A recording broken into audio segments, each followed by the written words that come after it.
नमस्कार। एक बार फिर आपका स्वागत है मेरे YouTube चैनल सक्सेस विद सागर पर। भारतीय संविधान और राज्य व्यवस्था इंडियन कॉन्स्टिट्यूशन एंड पॉलिटी के अगले वीडियो में आपका स्वागत है, जिसका टाइटल है भारत शासन अधिनियम 1919। इससे पहले वाले वीडियो में आपने देखा भारत परिषद अधिनियम 1909, जिसे मार्ले मिंटो सुधार के नाम से जाना गया और जिसकी मदद से भारत में सांप्रदायिक निर्वाचन की शुरुआत हुई। काफ़ी इम्पोर्टेंट एक्ट था। आप आशा करता हूँ आपको समझ में आया होगा। बात करते हैं 1919 के भारत शासन अधिनियम की। इस भारत शासन अधिनियम को मॉन्टेग्यू चैम्सफोर्ड सुधार नाम से जाना जाता है। मॉन्टेग्यू चैम्सफोर्ड सुधार, इसका मतलब ये है, जैसे आपने 1909 के अधिनियम में देखा, जिसको हमने मार्ले मिंटो सुधार कहा गया था, जहाँ लॉर्ड मिंटो भारत के वाइसरॉय थे और लॉर्ड मार्ले भारत के राज सचिव थे। उन्हीं के समय में 1909 का भारत परिषद अधिनियम आया था, इसलिए भारत परिषद अधिनियम 1909 को मार्ले मिंटो सुधार नाम से भी जाना जाता है। इसी तरह से 1919 में जो भारत शासन अधिनियम आया है, इस समय भारत के वाइसरॉय थे लॉर्ड चैम्सफोर्ड और भारत के सचिव थे मॉन्टेग्यू। इसलिए इन दोनों के नाम पर इस भारत शासन अधिनियम 1919 को नाम मॉन्टेग्यू चैम्सफोर्ड नाम से, या मॉन्टेग्यू चैम्सफोर्ड अधिनियम या मॉन्टेग्यू चैम्सफोर्ड सुधार के नाम से जाना जाता है। देखिए, इसको आने की सबसे बड़ी वजह क्या थी। 1909 में जब इससे पहले वाला अधिनियम आया था, 1909 का भारत परिषद अधिनियम, थोड़ा सा आप इसका बैकग्राउंड समझिएगा। 1909 में आने की वजह क्या थी कि 1905 में बंगाल का विभाजन, मैं बता चुका हूँ उससे पहले वाले वीडियोज़ में। हिस्ट्री की बात करेंगे, डिटेल में बात करेंगे इन सब चीज़ों की, और बिल्कुल आपको हिस्ट्री में सारी चीज़ें ऑन द टिप्स हो जाएंगी, कोई दिक्कत नहीं आएगी। लेकिन यहाँ थोड़ा समझिएगा, जो चीज़ें इस अधिनियम के कंसर्न है वो मैं आपको बता देता हूँ। 1905 में बंगाल का विभाजन होता है, 1906 में मुस्लिम लीग की स्थापना होती है और 1907 में कांग्रेस का विभाजन हो जाता है। कांग्रेस का विभाजन हो जाना, इधर मुस्लिम लीग कि नेताओं का थोड़ा सा ज़्यादा लाइट में आ जाना, अंग्रेज़ों द्वारा उनको ज़्यादा समर्थन दिया जाना, क्योंकि अंग्रेज फूट डालो राजपुरो नीति में चल रहे थे। इसके बाद 1909 का जो अधिनियम आया, इसने सांप्रदायिक निर्वाचन लागू कर दिया। सांप्रदायिक निर्वाचन मतलब था, सबसे पहले मुस्लिमों के लिए लागू किया गया था, और उसकी वजह थी कि वो अंग्रेज हिंदू और मुस्लिम्स के बीच फूट डालना चाहते थे। और सांप्रदायिक निर्वाचन के थ्रू क्या होता था कि केंद्रीय परिषद और प्रांतीय परिषदों में जिन सीटों पर मुस्लिम खड़े होते थे, वहाँ केवल वोट मुस्लिम करेगा। तो 1909 के सांप्रदायिक निर्वाचन की जो व्यवस्था दी गई थी 1909 के भारत परिषद अधिनियम में, इससे भारतीयों में बहुत रोष था। इसके बाद 1909 के बाद जो वादे किए गए थे अंग्रेजों के द्वारा कि हम शासन में भारत के लोगों को भागीदार बनाएंगे, गवर्नर जनरल की परिषद में इंडियन मेंबर्स को शामिल करेंगे, प्रांतीय परिषद शामिल करेंगे, ये सब मांगें ठीक से पूरी नहीं हुई, या यूँ कहें कि भारतीयों ने स्वशासन की मांग की थी वो पूरी नहीं हुई। 1909 के अधिनियम से बाद से लेकर 1919 तक आते आते स्वशासन की मांग भारतीयों की पूरी नहीं की गई। सांप्रदायिक निर्वाचन की वजह से हिंदू और मुस्लिम के बीच खाई बढ़ती जा रही थी। इसके अलावा एक आयोग का गठन किया गया, मेसोपोटामिया आयोग। मेसोपोटामिया आयोग की रिपोर्ट आई, उन्होंने ये कहा, उस रिपोर्ट में कहा गया कि अंग्रेज भारत में शासन करने के लिए योग्य नहीं है। मेसोपोटामिया की रिपोर्ट ने यही कहा कि अंग्रेज भारत में शासन करने के योग्य नहीं है। इसके अलावा जिस कांग्रेस का विभाजन 1907 में हुआ था, वो विभाजन 1916 में फिर दोबारा समाप्त हो गया कांग्रेस का। फिर दोबारा से कांग्रेस के जो नेता थे गरम दल और नरम दल वाले, गरम दल से मतलब है जो नेता सरकार के खिलाफ हर तरह की कार्रवाई में विश्वास रखते थे, उन्हें गरम दल कहा जाता था। इसमें लाला लाजपत राय, बल गंगाधर तिलक, अरविंद घोष, बिपिन चंद्र पाल, कई सारे नेता थे। जो नेता बहुत आराम से, बहुत मतलब सॉफ्ट तरीके से अंग्रेजों के खिलाफ काम करते थे, केवल प्रार्थना पत्र के माध्यम से या सभा के माध्यम से, या लंदन में अपना एक दल भेज दिया वहाँ के शासन से कहने के साथ हमें शासन दो, उन्हें नरम दल के नेता कहा जाता था, जिसमें बदरुद्दीन तैयब जी, जॉर्ज ह्यूले, फिरोज शाह मेहता, केटी तलंग, दादा भाई नेहरू जी, ये सब नेता थे। तो इन गरम दल और नरम दल के नेताओं का 1907 में विभाजन हो गया था। बाद में 1916 में इनका फिर दोबारा से एकीकरण हो गया, और कांग्रेस के एकीकरण में सबसे बड़ी भूमिका निभाई थी एनी बेसेंट ने और बाल गंगाधर तिलक ने। इन दोनों ने कांग्रेस के दोबारा से एकीकरण में इम्पोर्टेंट रोल प्ले किया। तो 1907 में कांग्रेस का विभाजन हुआ, दोबारा कांग्रेस का एकीकरण हो गया 1916 में, और इसमें भूमिका निभाई एनी बेसेंट ने, तिलक ने। और 1916 में ही मुस्लिम लीग और कांग्रेस का भी समझौता हो गया। मुस्लिम लीग और कांग्रेस दोनों का समझौता हो गया। यानी कि 1916 बड़ी इंपॉर्टेंट घटना थी कि 1916 में सबसे पहला काम कांग्रेस का एकीकरण हो गया एनी बेसेंट तिलक के कोशिशों के दौरान। इसके अलावा 1916 में ही मुस्लिम लीग और कांग्रेस के बीच में एक समझौता हो गया कि हम मिलकर काम करेंगे और अपनी मांगें मनवाएंगे। इसके अलावा बीच में क्या हो जाता है, मेसोपोटामिया आयोग की रिपोर्ट आ जाती है जो अंग्रेज़ों को कह देती है कि आप भारत में शासन करने लायक नहीं है। इतनी सब चीज़ें जब हो जाती हैं तो अंग्रेज़ों पर दबाव बढ़ जाता है और इसी दबाव को देखते हुए अंग्रेज यह अधिनियम लेके आते हैं जिससे कि भारतीयों को थोड़ी राहत दी जा सके, उन्हें ये दिखाया जा सके कि हम आपके साथ हैं और आप जैसा कहोगे वैसा हम करने को तैयार हैं।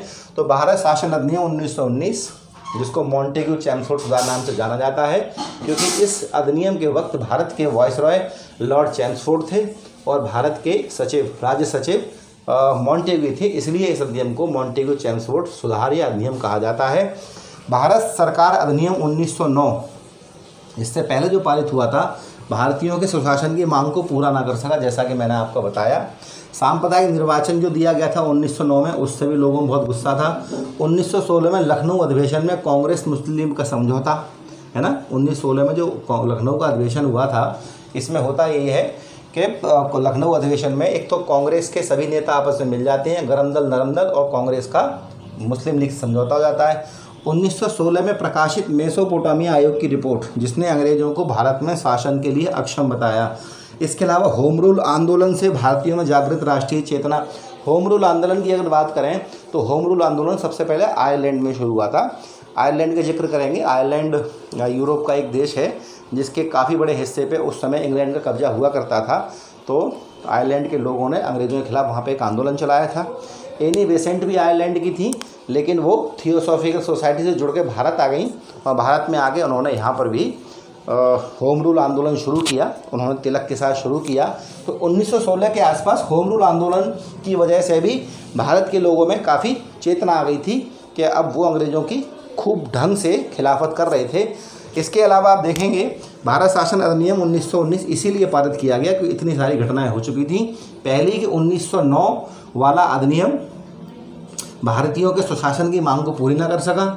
1909 में जो सांप्रदायिक निर्वाचन मुस्लिमों के लिए अलग किया गया था उससे लोगों में गुस्सा था। 1916 में कांग्रेस के गरम दल नरम दल आपस में मिल गए। इसके अलावा कांग्रेस और मुस्लिम लीग का समझौता हो गया। 1916 में प्रकाशित मेसोपोटामिया आयोग की रिपोर्ट भी आई जिसने अंग्रेजों को भारत में शासन के लिए अक्षम बताया।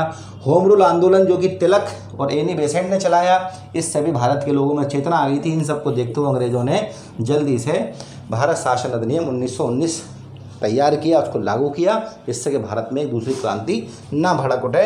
तो सबसे पहला काम किया गया, इस अधिनियम के द्वारा केंद्र में द्विसदनात्मक विधायिका, जैसे अभी केंद्र में विधायिका क्या है, संसद है ना, और संसद के दो सदन होते हैं, राज्यसभा लोकसभा। इसी तरह से पहली बार ये हुआ कि इस अधिनियम के द्वारा केंद्र में द्विसदनात्मक व्यवस्था, उच्च सदन और निम्न सदन प्रारंभ की गई। आज आप देखते हैं कि संसद का राज्यसभा उच्च सदन कहलाता है, लोकसभा निम्न सदन कहलाता है। तो ये सबसे पहली बार व्यवस्था की गई कि 1919 के भारत शासन अधिनियम से। बहुत इंपॉर्टेंट है, प्रश्न पूछा जाता है कि किस अधिनियम के द्वारा केंद्र में द्विसदनीय विधायिका की शुरुआत की गई, तो 1919 के भारत शासन अधिनियम के द्वारा। अगला, केंद्रीय और प्रांतीय विषयों को पहचान कर सूचीबद्ध किया गया। इसे कहते हैं शक्तियों का बंटवारा। मैं आपको स्टार्टिंग में समझा चुका हूँ कि वर्तमान में क्या होता है। वर्तमान में केंद्र सरकार और राज्य सरकारों के बीच क्या होता है, शक्तियों का बंटवारा होता है।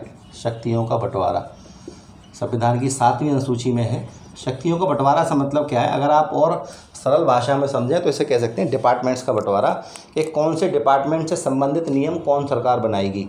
रेलवे संबंधित नियम कौन बनाएगा, केंद्र सरकार। सेना से संबंधित नियम कौन बनाएगा, केंद्र सरकार। लेकिन अगर आप पुलिस की बात करें तो पुलिस किसके अंडर में आती है, राज्य सरकार के अंडर में आती है। तो ये शक्तियों का बंटवारा हो गया ना। इसी तरह से सबसे पहली बार केंद्र और राज्यों के बीच क्या किया गया, 1919 के अधिनियम में क्या किया गया कि विषय जो थे, डिपार्टमेंट जो थे, उन्हें बांट लिया कि ये डिपार्टमेंट केंद्र सरकार देखेगी अर्थात वायसरॉय देखेगा, और बाकी के जो विषय होंगे वो प्रांत में बैठे हुए गवर्नर देखेंगे। तो इस तरह से पहली बार केंद्रीय और प्रांतीय विषयों की पहचान कर सूचीबद्ध किया गया।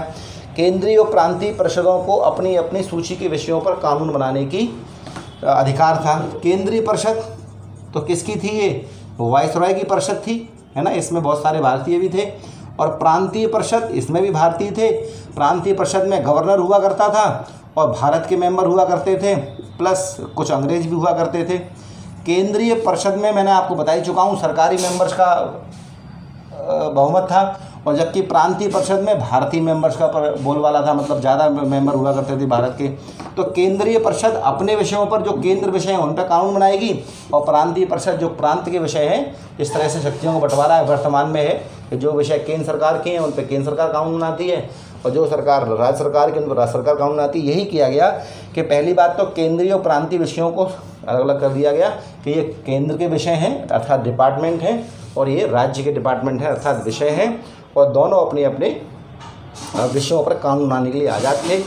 अब जो प्रांत में विषय थे उनको भी दो भागों में बांट दिया गया। प्रांत में जो विषय हैं यानी कि प्रांत में जो सब्जेक्ट हैं यानी कि राज्यों को जो शक्तियां मिली हैं डिपार्टमेंट, उनको फिर दो भागों में बांट दिया गया।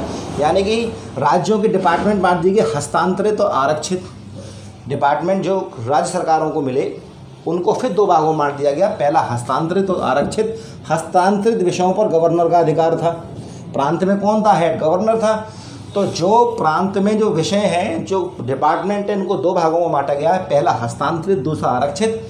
हस्तांतरित विषयों पर गवर्नर सीधे, हस्तांतरित वाले डिपार्टमेंट थे वो सीधे किसके अंडर में थे? गवर्नर के। और जो आरक्षित वाले डिपार्टमेंट थे वो गवर्नर की जो परिषद थी, प्रांतीय परिषद के मेंबरों को, जैसे आप देखते हैं कि कुछ डिपार्टमेंट मुख्यमंत्री के अंडर में होते हैं और बाकी के डिपार्टमेंट मंत्रियों के अंडर में होते हैं। इसी प्रकार से जो प्रांतों में विषय थे उन प्रांतों के विषय को दो भागों में बांटा गया, हस्तांतरित विषय और आरक्षित विषय। विषय अर्थात डिपार्टमेंट या शक्ति, एक ही बात है, मैं बार बार आपको समझा रहा हूँ ये बात।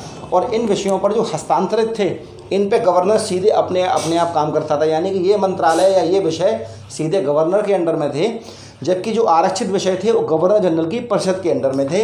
इसको प्रांतों में द्वैध शासन कहा जाता है। इसको प्रांतों में कहा जाता है द्वैध शासन। तो आपसे पूछा जाएगा कि प्रांतों में द्वैध शासन कब शुरू किया गया, तो ध्यान रखिएगा, बहुत इंपॉर्टेंट प्रश्न है कि 1919 के भारत शासन अधिनियम द्वारा प्रांतों में द्वैध शासन शुरू किया गया। ध्यान रखना, जब हम 1935 का भारत शासन अधिनियम पढ़ेंगे, 1935 का भारत शासन अधिनियम बहुत इंपॉर्टेंट है, तो ये प्रांतों की जो व्यवस्था की गई है दो भागों वाली, ये खत्म हो जाएगी और केंद्र में शुरू हो जाएगा द्वैध शासन। याद रखना, प्रांतों में द्वैध शासन शुरू किया गया किसके द्वारा? 1919 के भारत शासन अधिनियम द्वारा।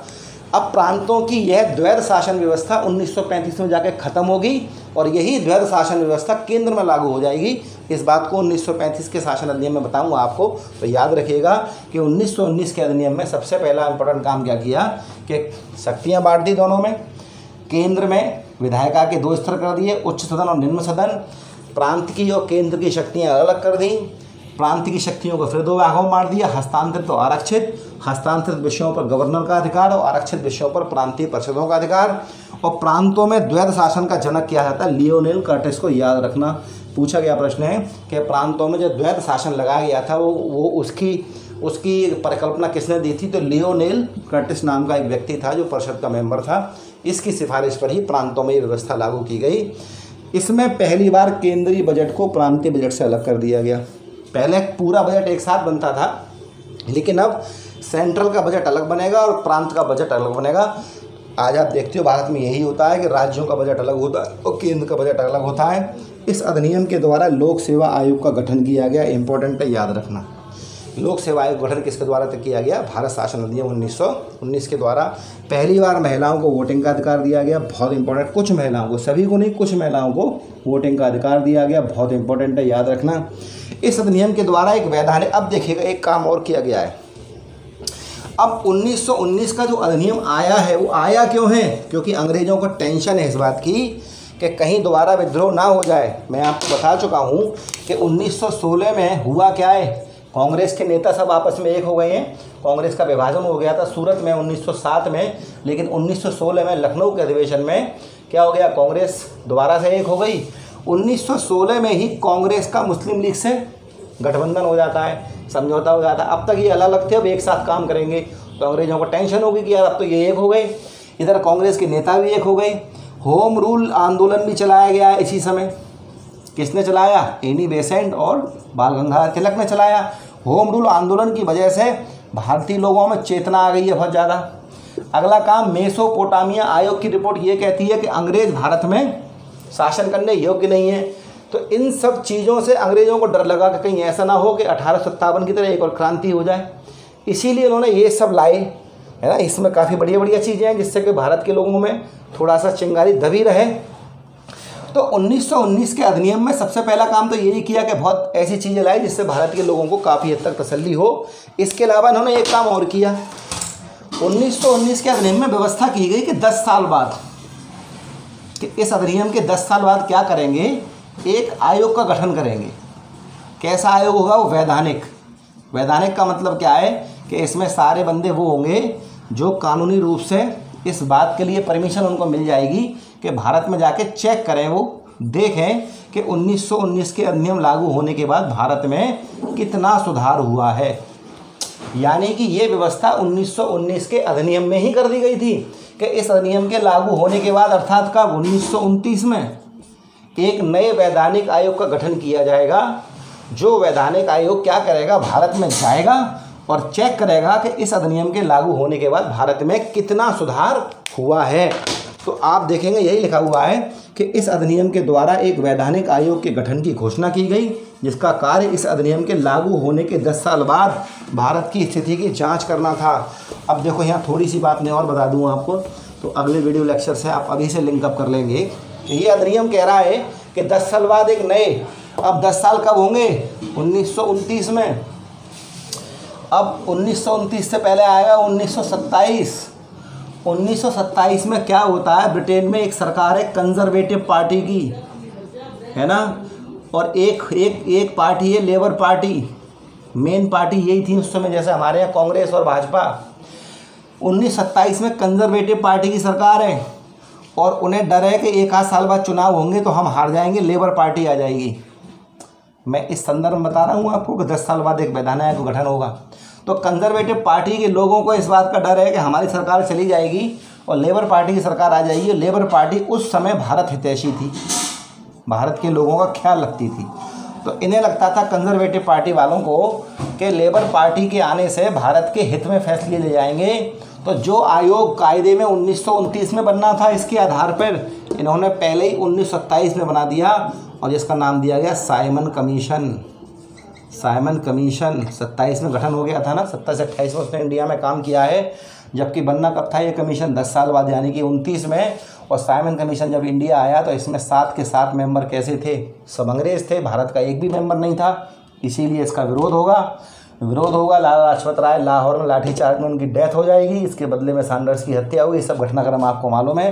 तो आशा करता हूँ ये वीडियो आपको अच्छे समझ में आया होगा। अगले वीडियो में बात करेंगे, साइमन कमीशन की बात करेंगे। धीरे धीरे हम संविधान निर्माण की ओर बढ़ रहे हैं और संविधान निर्माण 3 से 4 वीडियो में संविधान निर्माण प्रक्रिया पर हम पहुंच जाएंगे। आशा करता हूं ये सभी वीडियो आपको समझ में आ रहे होंगे। अगर आप कोई भी घटना चक्र या कोई और क्वेश्चन सीरीज सॉल्व करते हैं तो मैं समझता हूं एक भी क्वेश्चन आपका आसानी से बचता नहीं होगा। इसके बाद भी मैं, जब ये पूरा एक अध्याय समाप्त हो जाएगा, संविधान पूरी तरह से बन के 26 जनवरी 1950 को लागू हो जाएगा, तब हम इस पर आधारित सभी प्रश्नों की श्रृंखला को सॉल्व करेंगे। वीडियो आपको थोड़ा सा लेट मिलता है, उसकी वजह है मैं अभी थोड़ा व्यस्त हूँ कुछ पारिवारिक मामलों में और फिर मेरे भी कुछ एग्ज़ाम है इसलिए। लेकिन जल्दी ही आपको वीडियो रेगुलर मिलना शुरू हो जाएंगे। Thank you very much.